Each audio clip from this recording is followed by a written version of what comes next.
Welcome to Stories and Songs, an interview series with musicians from the world of jazz and improvisation.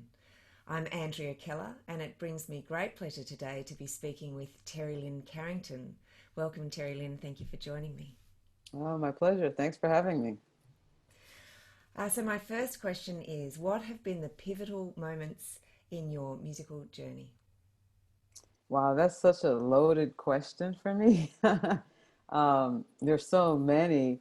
I would say one pivotal moment was when I was 10 years old and I played my first professional gig with Clark Terry. And it's the first time I ever got paid to play and to travel.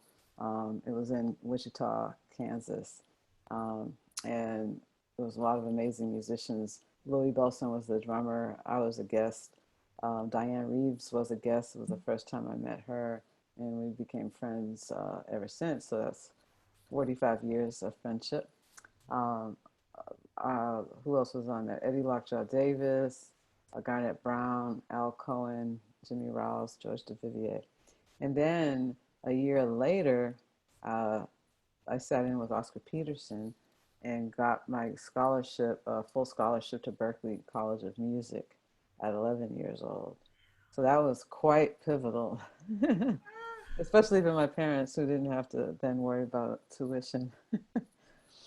And, things just moved on from there. I moved to New York when I was 18. And then around 23, no, at 21, I got the gig with Wayne Shorter. That was pivotal.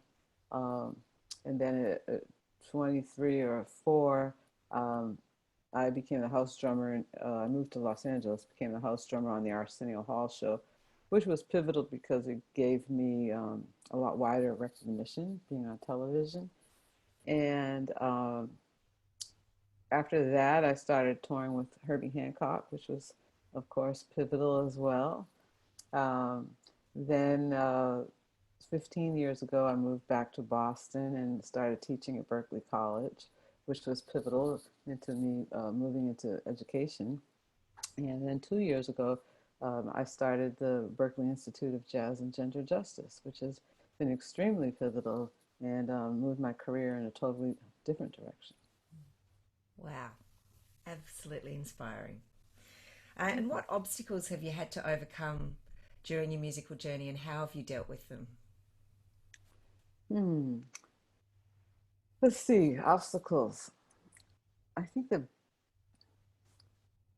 I don't know how to really answer that question. I've always been the type of person that didn't look at obstacles, that just um, always figured out a way to plow through whatever is necessary to get from point A to point B. And that worked for a long time. So if there were obstacles there, sometimes I didn't know they were there. Sometimes I didn't notice them.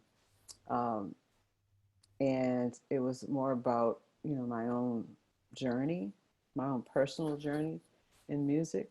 And then a few years back, that all shifted to not being quite as personal and looking at the obstacles that other people had, other women especially, and realizing that I needed to do more because for whatever reasons, I started so young and I had great mentors and people that apprenticed me.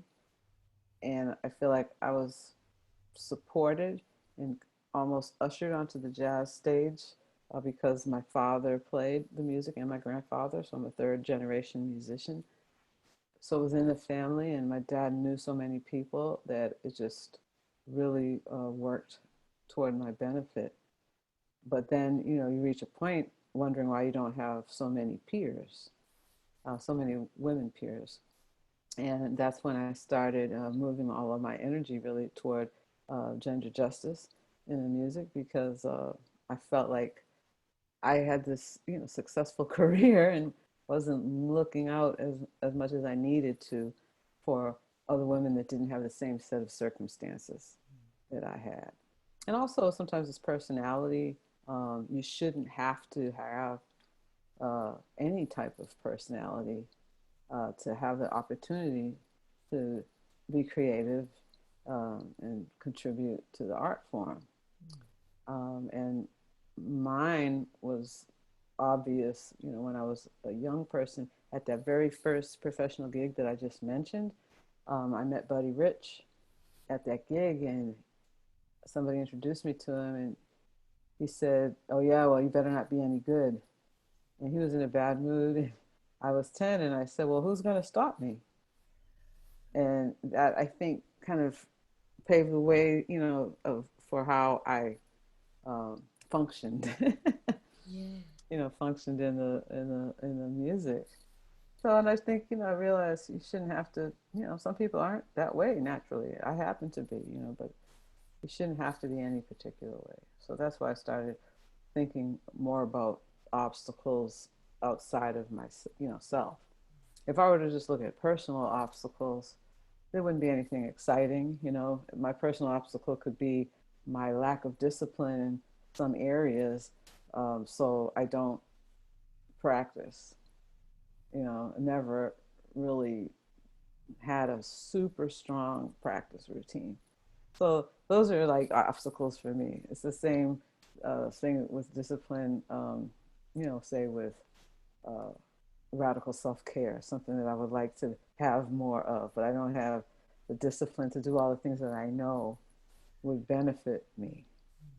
So those are more personal though, but musically, I've had a very charmed career and always feel that I'm extremely fortunate. And I say that when I'm thinking more like a Buddhist, and I also say that I'm blessed and highly favored.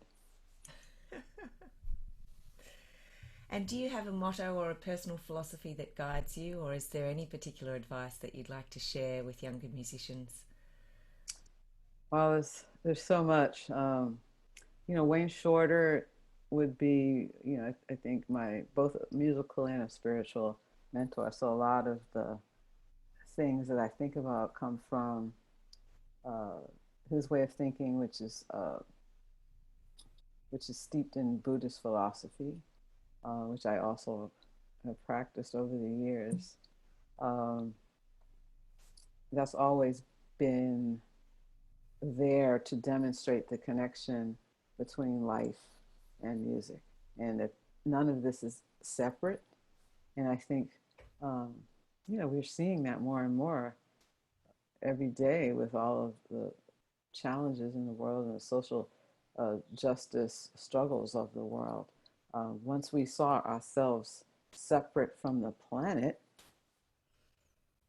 that's what the beginning of uh, whatever you want to call it, climate change or global warming, um, because people started seeing things separately. That's why you have things like white supremacy or racism, because people think separately opposed to collectively.